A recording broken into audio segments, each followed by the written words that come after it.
कभी howdy Trump बोलते थे, हाउडी ट्रम्प, नमस्ते ट्रम्प, नमस्ते ट्रम्प। गिलास का पानी पीते रहे घूंटे घूंट, लेकिन एक बार उन्होंने आह नहीं की। 25% टैरिफ बढ़ा दिया। मेरे दोस्त किस्सा ये क्या हो गया है, सुना है कि तू बेवफा हो गया। 25% का अधिभार भारत के ऊपर लगा है। इस ईमानदारी के लिए सरकार को मुझे बहुत बहुत बधाई देता हूँ कि कम से कम प्रधानमंत्री ने इस बात का एक्सेप्ट किया। कम से कम भारत का प्रधानमंत्री विश्व गुरु वाली यूनिवर्सिटी से डिग्री लेकर आए। जिस अमेरिका को लेकर के मोदी जी बड़े बड़े वादे करते थे, बड़े बड़े मंच से और बड़ी बड़ी तारीफें करते थे, उसी अमेरिका ने आज ये मान लीजिए कि तमाचा मारा है। आज एक अपने उन्होंने सोशल मीडिया अकाउंट से जानकारी दी है कि भारत पर 25% टैरिफ और उसके बाद जुर्माना भी लगाया गया है। मोदी जी तो बड़ी बड़ी बातें करते थे अमेरिका के बारे में, लेकिन आज अमेरिका ने देखा लेन देन का मामला जैसे ही व्यापार में कम हुआ, उन्होंने 25% टैरिफ बढ़ा दिया, ऊपर से बोल दिया कि उसका जुर्माना भी लगाया जाएगा। आप क्या कहेंगे? आदरणीय मोदी जी भारतीय जनता पार्टी की सरकार में प्रधानमंत्री हैं, भारत के प्रधानमंत्री हैं। कभी हाउडी ट्रम्प बोलते थे, हाउडी ट्रम्प, नमस्ते ट्रम्प। कभी कहते थे अब की बार ट्रम्प सरकार, तमाम तरह की बातें कर रहे थे। लेकिन अमेरिका ने 25% टैरिफ लगा के भारत की अर्थव्यवस्था को चौपट करने का काम कर रहा है, लेकिन प्रधानमंत्री जी कुछ नहीं बोल रहे हैं। आप सोच लीजिए कि प्रधानमंत्री जी का 56 इंच का सीना और विश्व में डंका बज रहा, विश्व गुरु कैसे बनेंगे देश के प्रधानमंत्री जी? आप ये बताइए कि जिस देशवासियों को अमेरिका ने पैरों में बेड़ी डाल के हाथों में हथकड़ी लगा के भेजा, तब भी मोदी जी नहीं बोले, तो आप सोच लीजिए कि इनका क्या स्थान है ट्रंप के दिल में। लेकिन ये फर्जी, यानी ये बाड़ी के सौदागर हैं, बाड़ी के जादूगर हैं, बाड़ी के व्यापारी हैं। ये केवल इस तरह के जनता को गुमराह करते हैं कि हमारा विश्व में डंका बज रहा है। कहाँ डंका बज रहा है? जिस देश में प्रति व्यक्ति आय घट रही हो, जिस देश पे इतना कर्जा बढ़ा हो, उस देश का प्रधानमंत्री कहता है हम विश्व गुरु बनने जा रहे हैं। कैसे विश्व गुरु बनेंगे? जिस देश में 140 करोड़ जनता में 81 करोड़ जनता 5 किलो राशन लेने पे मजबूर हो, उस देश का प्रधानमंत्री कहता है हमारा विश्व में डंका बज रहा है। कैसे हो? जिस देश में MA, MSc, MCom, PhD delete करके, IIT करके, BTech करके, MTech करके, D pharma, B pharma, M pharma करके, BEd, BTC करके, ITI पॉलीटेक्निक करके बच्चे बेरोजगारी का दंश झेल रहे हैं, कुंठित हो रहे हैं। उस देश का प्रधानमंत्री कहता है हमारा विश्व में डंका बज रहा है। कैसे बज रहा है भैया? कैसे बज रहा है? आप बताइए। कैसे कैसे बच्चे पढ़ लिख के जो है बेरोजगार है और फिर कहेंगे पकौड़ा तलो। एक और ताना मारते हैं, पकौड़ा तलो, मूंगफली बेचो। तो इतनी पढ़ाई क्या जरूरत है? वो तो कक्षा 8 और 5 पढ़ के वो मूंगफली और ठेला कुमचा लगा सकता है, पकौड़ा तल सकता है। तो ये MSc PhD डिलीट क्यों करेगा? क्या जरूरत है? और फिर आप ये कॉलेज क्यों चला रहे हैं कि माता पिता, उनके अभिभावक जो है गेहूं बेच के, गन्ना बेच के, चावल बेच के फीस जमा कर रहे हैं लाखों लाख रुपया, तो क्यों उनको दोनों तरफ से मार रहे हैं? एक तरफ तो माँ बाप अपना पेट काट के बच्चे को पढ़ाते हैं, भारी भरकम फीस आप लेते हैं। या तो उन संस्थाओं को बंद कर दीजिए और नहीं 3 लोगों को रोजगार दीजिए। प्रयास करिए। 1 करोड़ रोजगार पूरे देश में खाली पद है। वरुण गांधी जी बोले थे, मैं नहीं बोल रहा, वरुण गांधी जी बहुत पहले आवाज उठाए थे। तो क्यों नहीं नौकरी दे रहे हैं? जानबूझ के नौकरी नहीं देते हैं कि लोग जो है कुंठित हों, परेशान हों। आप ये बताइए, परीक्षाएं जो है लीक होती हैं, पेपर लीक होता है, इसलिए होता है कि जिससे नौकरी न देना पड़े। पहले फीस ले लेंगे, फार्म भरवाएंगे, उसके बाद जो है लीक करा देंगे, तो पहले टालेंगे। तो ये कलाकारी है भारतीय जनता पार्टी के लोगों के। और ये लोग कहते हैं हम संस्कार वाली पार्टी के लोग हैं, हम संस्कारित लोग हैं। यही संस्कार है कि जनता को छलोगे आप? हैं? आपने वादा किया था कि मैं आऊंगा 2 करोड़ लोगों को प्रतिवर्ष रोजगार दूंगा, देश से भ्रष्टाचार समाप्त करूंगा, देश से महंगाई समाप्त करूंगा, विदेशों में जमा काला धन ला के देश में खुशहाली लाऊंगा। क्या हुआ? खुशहाल हुए लोग? अरे इस देश में जहां 140 करोड़ में 81 करोड़ जनता आज भी 5 किलो के राशन लेने के लिए लाइन लगा रही है, और आप कह रहे हैं कि हम जो है विश्व गुरु बनाएंगे। कैसे बनाएंगे? देश को भटका रहे हो ना। तो आप प्रधानमंत्री जी, आप कहते थे ना मैं गरीब का बेटा हूं, मैं चाय बेचने वाले का बेटा हूं। जनता ने कहा कि अच्छा आदमी आ रहा भैया, इसको पूर्ण बहुमत नहीं, प्रचंड बहुमत की सरकार बनाए, देश के प्रधानमंत्री बने। अबे हवाई जहाज लेकर उड़ ही रहे हैं, उतरने का नाम नहीं ले रहे हैं। ये कहते थे ना कि मेरी माँ दूसरे के घरों में खाना बनाती थी, वहीं से लाती थी, मैं खाना खाता था। और आज गरीबों का हालचाल लेने के लिए कभी नहीं आए बीच में। इनको मिल गए अडानी, और अडानी को लेकर घूम रहे हैं हर जगह। फिर उसके बाद धीरेन्द्र शास्त्री मिल गए, उनके प्रचार में लग गए। आप बताइए कि एक शुभांशु शुक्ला अंतरिक्ष में गए, वहां से जो उन्होंने मेथी और वो कुछ और लेके गए थे, उसका जो शोध कर रहे हैं। तो वो शोध की बात है, चंद्रमा पर निवास करने की बात करते हैं, वैज्ञानिक युग है। और इधर पाखंडी को बढ़ावा देने के लिए, पाखंड को बढ़ावा देने के लिए आदरणीय प्रधानमंत्री जी धीरेन्द्र शास्त्री जी के साथ चल रहे हैं, हिंदू राष्ट्र बनाने चल रहे हैं, प्रचार प्रसार कर रहे हैं। अरे भैया, इस देश में आप गरीबी, बेबसी, लाचारी से जनता का जीवन स्तर ऊपर उठाइए। यहाँ क्या है, 99% गरीबी, बेबसी, लाचारी में जी रहे हैं। 1% अमीर होता जा रहा है, बहुत अमीर होता जा रहा है। ये एक सर्वे आया है जी, क्या घर घर नौकरियां बांटेंगे? के पास जितना धन नहीं है, उतना जो है 5% लोगों के पास धन है। तो आप बताइए, अमीरी और गरीबी की खाई बढ़ती जा रही। और तो आप क्या लगता है आपको, राशन की तरह नौकरी बांटने लगे, घर घर जाके लो भैया नौकरी लेते जाओ?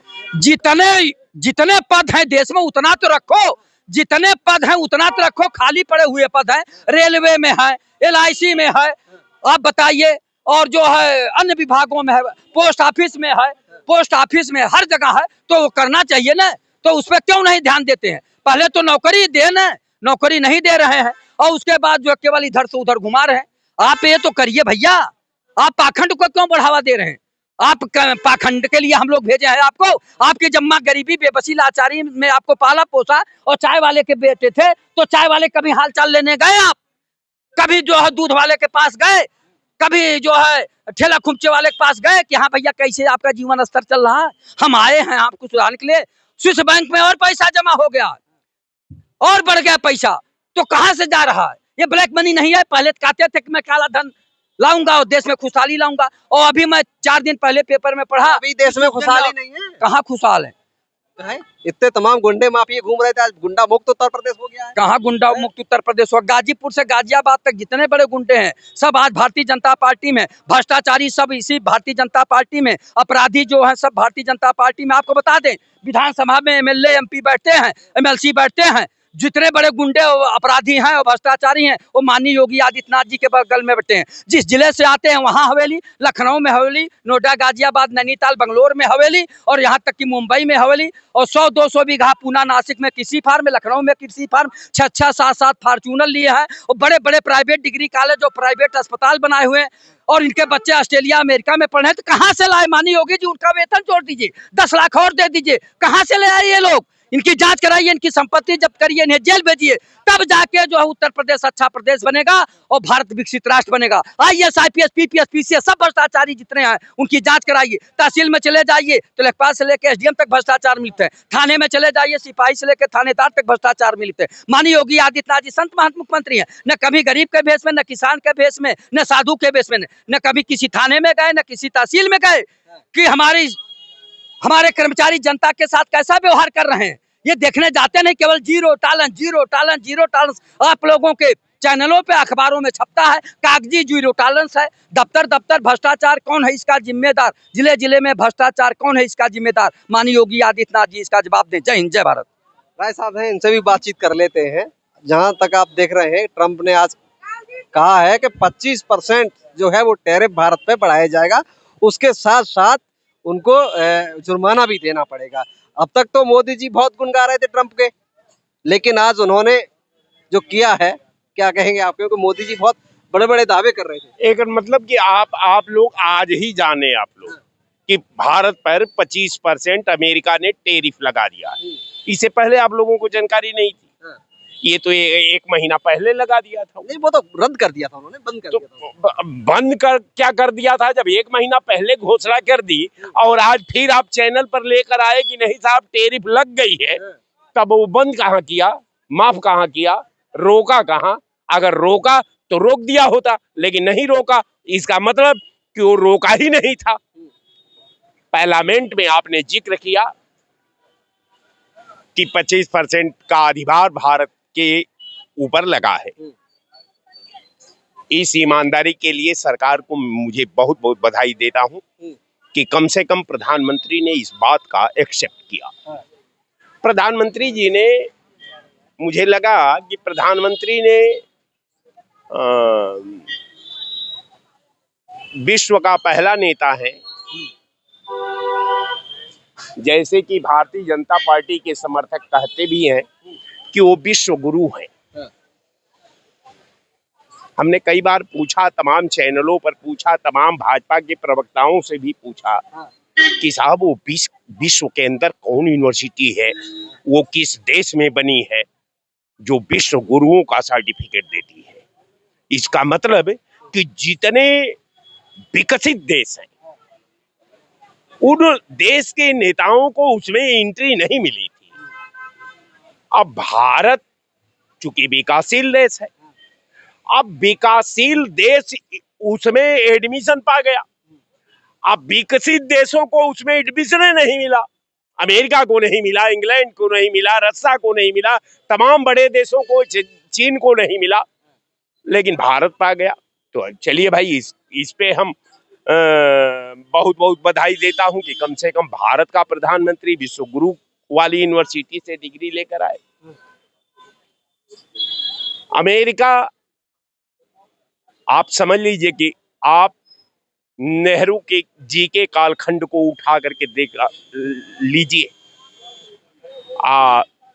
आज आइए मनमोहन सिंह जी सरकार पर, उसमें हम भाजपा के एक पूर्व प्रधानमंत्री स्वर्गीय अटल बिहारी वाजपेयी को भी जोड़ लेते हैं।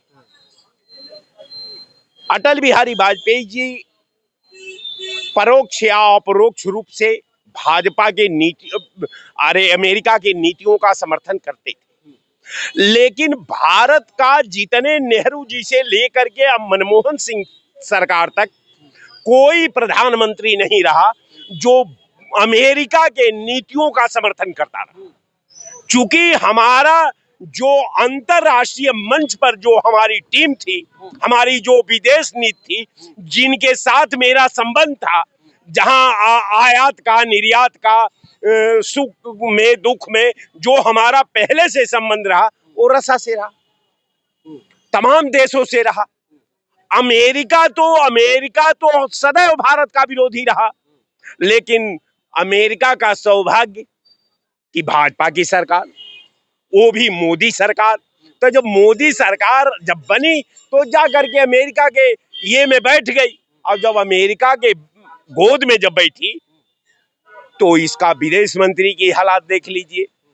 ये हंसुआ के ब्याह में खुरपी का गीत गाता है, इसे सवाल पूछिए पहलगांव पर, ये कहेगा कि साहब ये बात है, वो बात है। प्रधानमंत्री से पूछे, वो जो सही बात करने को तैयार नहीं।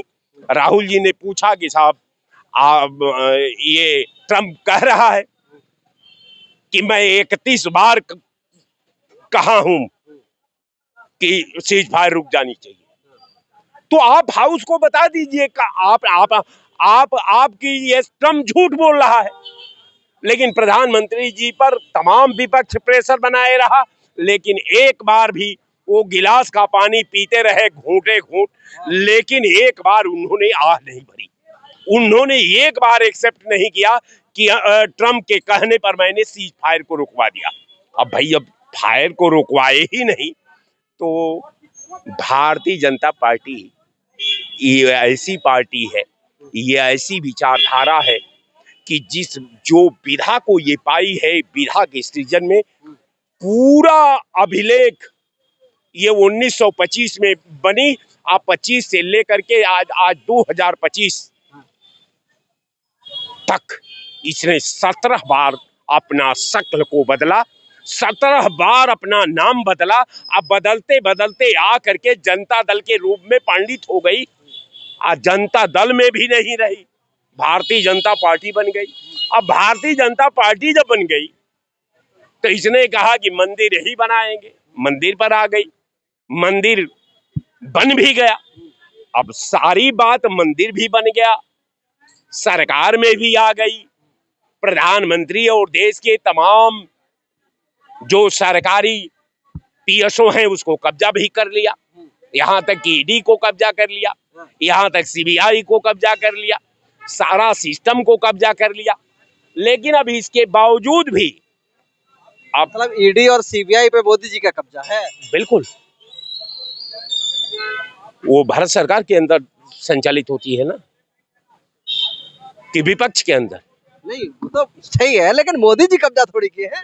भाई, मोदी तो सरकार है, मोदी जी ही भारत सरकार है ना। नहीं, आपका कहने का मतलब है मोदी जी के कहने पे चल रही है। बिल्कुल बिल्कुल, मोदी जी की सरकार मोदी जी के कहने पर, मोदी जी के आदेश पर, मोदी जी के मंशा पर, मोदी जी के सिस्टम में काम करती है। ये तो सब लोग जानते हैं, आमतौर पर भी एक एक व्यक्ति जानता है, एक एक व्यक्ति नहीं जानता। तो जिस केस में 3 बार क्लोजिंग हो चुकी हो, सीबीआई और ईडी खुद क्लोज कर दिया हो, उस पे 50-50 घंटा केस खोली जाती है, 50-50 घंटा पूछताछ होती है। तो अब तो आप ये मान ही लीजिए कि ये मोदी जी का कब्जा है। अब कहने का मेरा मतलब, आप भी समझदार हैं, आप एंकर हैं, आप अनुभवी एंकर हैं, कोई आप हल्का फुल्का है नहीं। लेकिन एक बात है कि जो टैरिफ लगी है, अब हम थोड़ा राष्ट्र के ऊपर बात कर लेते हैं कि आखिर ये टैरिफ क्यों लगी। हाँ, बता दीजिए।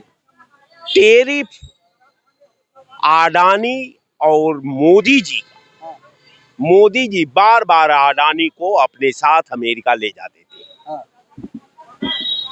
अडानी का और अमेरिका का डील थी, और डील में कहीं न कहीं इस तरह की त्रुटियां हैं जिसपे अमेरिका ने इनकी कमजोर नस को पकड़ लिया है। अब बार बार उसी नस को जब दबाता है तो सरकार प्रधानमंत्री उठने बैठने लगते हैं अडानी को लेकर के। कहने का मेरा मतलब कि अगर मान लीजिए कि अगर आपके पास कोई मजबूरी नहीं है तो द्विपक्षीय वार्ता भारत और पाकिस्तान का बॉन्ड है, आपने तीसरा पक्ष को क्यों इन्वॉल्व कर लिया, इस सवाल नंबर 1। दूसरा ये कि जब चाहता है अमेरिका तब भारत के सीधे अस्तित्व पर हमला करता है, जनतंत्र की भावना पर हमला करता है, भारत के लोकतंत्र पर हमला करता है, और ये भी कहता है कि मैंने तो इनको जो है चुनाव लड़ने के लिए इतना पैसा दिया। ये आप भी जानते हैं, आप ही लोग दिखा रहे थे। अब केवल जो उस विधा की जो बात है, जो पॉलिसी की बात है, मैं समझता हूं कि अडानी जी मोदी जी को कहां ले जाएंगे, आप मोदी जी के साथ ये भारत को कहां जाएगा, अब तो अल्लाह है मालिक। लेकिन एक बात मैं जरूर कहूंगा कि भारत ऐसा मुल्क है, यूनान, मिस्र, रोमा सब मिट गए जहां से। कुछ बात है कि हस्ती मिटती नहीं हमारी, आज सदियों रहा है दुश्मन दौरे जमा हमारा। अमेरिका हमारा कुछ नहीं बिगाड़ सकता, अमेरिका कुछ नहीं बिगाड़ सकता। अमेरिका के सामने ये दुनिया का, विश्व का सबसे बड़ा लोकतंत्र है, और अमेरिका जब भारत अपने असलियत के दहलीज पर जब खड़ा होगा तो दुनिया की कोई ताकत ऐसी नहीं है जो भारत को परास्त कर दे। ये भारत ही है जिसको दुनिया देखती है, दुनिया को भारत नहीं देखता। और भी जवाब लेते हैं सर। छाबरा जी हमारे साथ मौजूद। छाबरा जी, क्या कहेंगे, मोदी जी अमेरिका जाके तमाम ऐसे वाले फोटो, आप हाथ मिलाइए, थोड़ा सा हाथ मिलाइए, ये वाला जो फोटो था वो काम नहीं किया, 25% टैरिफ बढ़ा दिया है, ऊपर से जुर्माना भी लगाया जा रहा है। मेरे दोस्त किस्सा ये क्या हो गया है, सुना है कि तू बेवफा हो गया है। मोदी जी को अब तो समझ जाना चाहिए, वो बेवफा कल भी था, वो बेवफा आज भी। अमेरिका को उठाकर देख लीजिए, आपका इतिहास उठाकर देख लीजिए, ये कभी भी हमारे साथ अच्छे नहीं रहे। ठीक है, कूटनीतियाँ, राजनीति है, देश एक दूसरे से लेने दे, मगर ये एक ऐसा प्रधान राष्ट्रपति है अमेरिका का जिसे हम गिरगिट की संख्या दे सकते हैं। ये टैरिफ वाली बात आज की नहीं है, ये 6-8 महीने पहले की बात है। कभी 90 दिन का टाइम देता था, कभी फिर 1 महीने का और दे दिया, कल को आ जाए सुबेरे हमें नहीं यार 1 महीने का टाइम और बढ़ा देते हैं। तो ये गिरगिट है। अभी मुझको लगता है कि कल और 2-3 दिन और इंतजार करना पड़ेगा। जमीनी जो हकीकत है जब तक मुझे नहीं आती सामने, मुझे लगता है इसमें विषय में ज़्यादा टिक्का टिप्पणी ठीक नहीं है, क्योंकि दरअसल वो इसी सोच का आदमी है जो इस तरीके की बातें करता हो कि अभी कुछ, शाम को कुछ, रात में कुछ, 29, 30 बार हो जाते हैं। वो कहता है कि हमने युद्धोपराम कराया, मगर यहाँ का जो है नरेंद्र मोदी एक कायर, वो बोल ही नहीं पा रहा है। आप देखिए, ईरान बोला, यूक्रेन बोला, कई छोटे बड़े देश बोले, रशिया बोला कि भाई जो तुमको करना तुम करो, जो हमको करना हम करेंगे।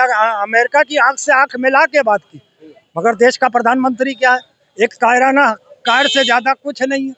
वो जवाब ही नहीं दे पा रहा है। तो इस तरीके से आप सत्ता चलाओगे तो चल चुकी फिर। तो इसीलिए मैंने वो गाना जो आपके लिए गाया है ट्रम्प के लिए, कि ये बेवफाई नहीं है, ये दरअसल मुझको लगता है कि कुछ ऐसा ही दिमागी फुर्तूत भी इसका ऐसा ही है। ये दोनों ही देश अपने अपने देश के पटल पर जो ये बैठे हैं, चाहे वो ट्रम्प हो चाहे नरेंद्र मोदी हो, ये देश चलाने योग्य नहीं है।